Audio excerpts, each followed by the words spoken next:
Hello everyone. তো আজকের আমরা এই ভিডিওটিতে খুবই গুরুত্বপূর্ণ এবং ইম্পর্টেন্ট আপডেটস নিয়ে তোমার সামনে তুলে ধরতে চলেছি আজকের আমরা এই ভিডিওটির মাধ্যমে। এবং আজকের আমরা এই ভিডিওটির মাধ্যমে তোমরা জানতে পারবে ইএসআই স্টাফ নার্স যেটা ভ্যাকান্সি বেরিয়েছিল, আজকের আমরা অফিসিয়ালিভাবে ফুল ডিটেলসের তার নোটিফিকেশান নিয়ে তোমার সামনে হাজির হলাম আজকের আমরা এই ভিডিওটির মাধ্যমে। এবং এই নোটিশটি ফুল অ্যান্ড ফাইনাল নোটিশ তোমাদের সামনে তুলে ধরা হচ্ছে আজকের আমরা এই ভিডিওটির মাধ্যমে। এবং আজকের আমরা এই ভিডিওটির মাধ্যমে তোমাদেরকে দেখিয়ে দেবো কীভাবে ফর্ম ফিল আপ করতে হয় এবং ফর্ম ফিল আপের প্রসেসটা কীরকম হয়, সব কিছু মিলিয়ে ভিডিও খুবই গুরুত্বপূর্ণ এবং ইম্পর্টেন্ট হতে চলেছে। তাই ধৈর্য ধরে ভিডিওটি শুরু থেকে শেষ পর্যন্ত দেখতে থাকো আর ভিডিওটির এক বিন্দু মিস করবেন না।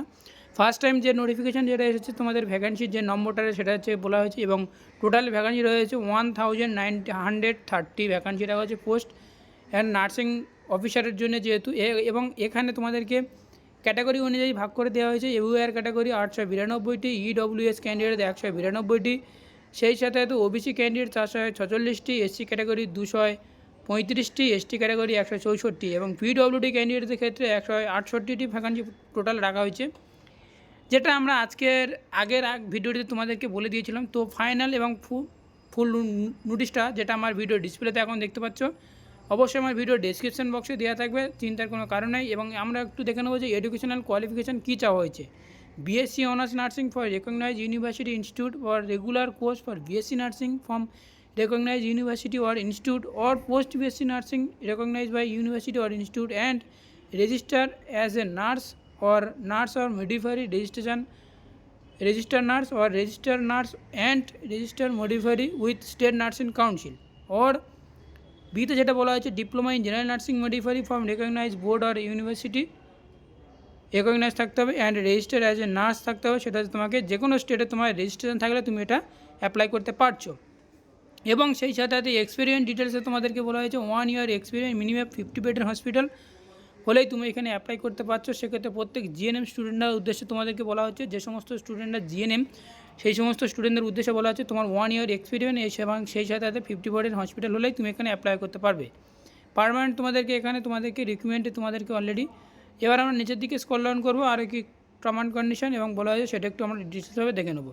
এখানে যেটা ইম্পর্টেন্ট ডেট দেওয়া হচ্ছে online application invited direct recruitment by selection through website, যেটা হচ্ছে আমার ভিডিও ডিসপ্লে দেখতে হচ্ছে। এই যে ওয়েবসাইটে আছে এই ওয়েবসাইটে গিয়ে তোমাদেরকে ফর্ম ফিল আপ করতে হবে, ঠিক আছে। নিচের দিকে স্ক্রল ডাউন করবো আর কি বলা হয়েছে আজকেরই থেকে তোমাদেরকে ফর্ম ফিল আপ স্টার্ট হয়ে গিয়েছে এবং ক্লোজিং ডেট হচ্ছে সেটা হচ্ছে 27 মার্চ 2024, যেটা 6টা PM পর্যন্ত তোমার ক্লোজ হয়ে যাবে। এবং এখানে বেস্ট ইন্টারভিউ তোমাদেরকে ডেট তোমাদেরকে সব কিছু বলে দেওয়া হয়ে গেছে। নোটিশটা যারা ডাউনলোড করতে চাও আমার ভিডিও ডেসক্রিপশন বক্সে লিঙ্ক দেওয়া আছে, অথবা এই যে মেন ওয়েবসাইট দেওয়া আছে এই ওয়েবসাইটে গেলে তোমরা সরাসরি পেয়ে যাবে। নিচের দিকে স্ক্রল ডাউন করবো আর কি ইম্পর্টেন্ট আপডেট তোমার সামনে বলে দেওয়া হচ্ছে। সবথেকে গুরুত্বপূর্ণ আপডেট যেটা, যেহেতু এটা এক্সামিনেশনের মাধ্যমে তোমাদেরকে সিলেকশন করা হবে, সেহেতু তোমাদেরকে এখানে টপিকগুলো তোমাদেরকে দেওয়া আছে, সিলেবাসের টপিকগুলো দেওয়া আছে, এক নজরে দেখে নেবে, ভালোভাবে স্টাডি করবে, তারপরে তোমাদেরকে এখানে সিলেকশন প্রসেস তোমাদেরকে বলে দেওয়া হবে।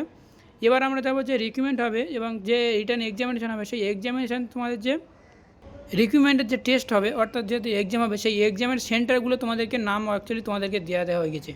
তো প্লিজ এই নোটিশটা অতি অবশ্যই তোমরা ডাউনলোড করবে, আমার ভিডিও ডিসক্রিপশন বক্সে দেওয়া আছে।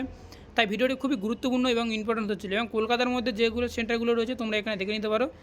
তো খুবই গুরুত্বপূর্ণ আপডেট, নিচের দিকে স্ক্রল ডাউন করবো আর কি ইম্পর্টেন্ট আপডেট বলা আছে সেটা তোমার সামনে তুলে ধরবো।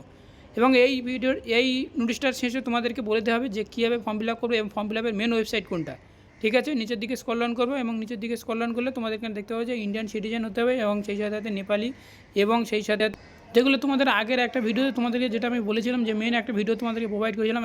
এবং এটা হচ্ছে আজকেকার নোটিশ এবং এই নোটিশটা ফুল অ্যান্ড ফাইনাল নোটিশ, ঠিক আছে। টোটাল 1930টি ভ্যাকান্সি টোটাল এখানে বলে দেওয়া হয়েছে এবং কীভাবে অ্যাপ্লাই করবে তার একটা হাউ টু অ্যাপ্লাইয়ের একটা তোমাদেরকে প্রসেস দেওয়া আছে, যেটা আমি আগের তোমাদেরকে বলে দিয়েছিলাম। অবশ্যই তোমরা সেটা মাথায় রাখবে। এখানে তোমাদেরকে এক নজরে বলে দেওয়া থাকবে মাস্ট অ্যান্ড অ্যাপ্লাই। এই যে ওয়েবসাইট রয়েছে এই ওয়েবসাইটে যেতে হবে এবং সেখান থেকে তোমাদেরকে ফটোকপি, সিগনেচার এবং আইডেন্টি প্রুফ হিসেবে ফটো তোমাদেরকে সেখানে লাগবে। তো এটাই তোমাদেরকে বলা হয়েছে। এবার চলো আমরা শুরু করে দিই, যে এখানে আমরা ফর্ম ফিল আপ করবো সেই ফর্ম ফিল আপের সাইটটা ওপেন করে দিই এবং ফর্ম ফিল আপের সেখানটা আমরা দেখে নিই। ফর্ম ফিল আপ করার জন্য আমার ভিডিও ডেসক্রিপশন বক্সেও লিঙ্ক দেওয়া আছে, সেখানে ক্লিক করলে তোমার সামনে ঠিক একটা এরকম পেজ ওপেন হয়ে যাবে, যেখানে লেখা থাকবে ইউনিয়ন পাবলিক সার্ভিস কমিশন। এখানে তোমাদেরকে বলে দেওয়া হয়েছে যে তোমাদেরকে এক্সামিনেশান যে উইল বি অ্যানাউন্স করা হবে 7 মার্চ টু 13ই মার্চ তোমাদেরকে বলা হয়েছে যে অ্যাপ্লিকেশন করার জন্য যে ডেটটা তোমাদেরকে দেওয়া আছে এবং স্টেপ বাই স্টেপ তোমাদেরকে এখানে দেখা যাচ্ছে অ্যাপ্লিকেশন করার জন্য রেজিস্ট্রেশন, অলরেডি রেজিস্ট্রেশন, ভেরিফিকেশান, এরকমভাবে তোমাদেরকে স্টেপ বাই স্টেপ তোমাদেরকে বলে দেওয়া যায়। যারা নতুন রেজিস্টার করেছে তারা নিউ রেজিস্ট্রেশনে তোমাদেরকে ক্লিক করতে হবে এবং নিউ রেজিস্ট্রেশনে ক্লিক করার পরে তোমার সামনে এরকম ছোটো ছোটো করেভাবে পেজ ওপেন হয়ে যাবে এবং তোমার নাম দিতে হবে, যে তোমাদেরকে যে ক্লাস 10-এর যে মার্কশিট রয়েছে সেই নাম অনুযায়ী তোমাদেরকে এখানে দিতে হবে এবং ভেরিফাই করতে হবে তোমার নামটা। এইরকমভাবে স্টেপ বাই স্টেপ তোমাদেরকে এই ফর্মটা সাজাতে হবে এবং সাজিয়ে নেক্সট এবং সেভ বাটনে ক্লিক করে নেক্সট পেজে এগিয়ে যেতে হবে। তো এইরকমভাবে তোমাদেরকে ফর্মটা ফিল আপ করতে হবে। ফাইনালি এটা অলরেডি ফিল আপ তোমার যদি হয়ে থাকে তাহলে এইসব তোমাকে লাগছে, যেটা আমার ভিডিও ডিসপ্লে অবশ্যই তোমরা দেখতে পাচ্ছ। তো ফর্ম ফিল আপটি ভালো হবে এবং ঠিকঠাকভাবে করবে, কারণ এখানে তোমাদেরকে অনেকে ফর্ম রিজেক্ট হওয়ার সম্ভাবনা থাকে। তো যে সমস্ত স্টুডেন্টরা আমাদের এই মেডিকেল লাইভ ইউটিউব চ্যানেলে এখন সাবস্ক্রাইব করোনি, প্লিজ একটু সাবস্ক্রাইব করো না, কারণ এইরকম নার্সিং রিলেটেড আপডেট এবং ইএসআইয়ের বেশ গুরুত্বপূর্ণ আপডেট সেগুলো তোমার সামনে স্টেপ বাই স্টেপ তুলে ধরা হবে। এবং নেক্সট ভিডিওতে আমরা আনতে চলেছি যে কীভাবে তোমরা এই ইএসআই স্টাফ নার্সের বা ইএসআই নার্সিং অফিসারের ক্ষেত্রে তোমরা কীভাবে ফর্ম ফিল আপটি করবে। তো থ্যাংক ইউ ফর ওয়াচিং ভিডিওটি শুরু থেকে শেষ পর্যন্ত দেখার জন্য।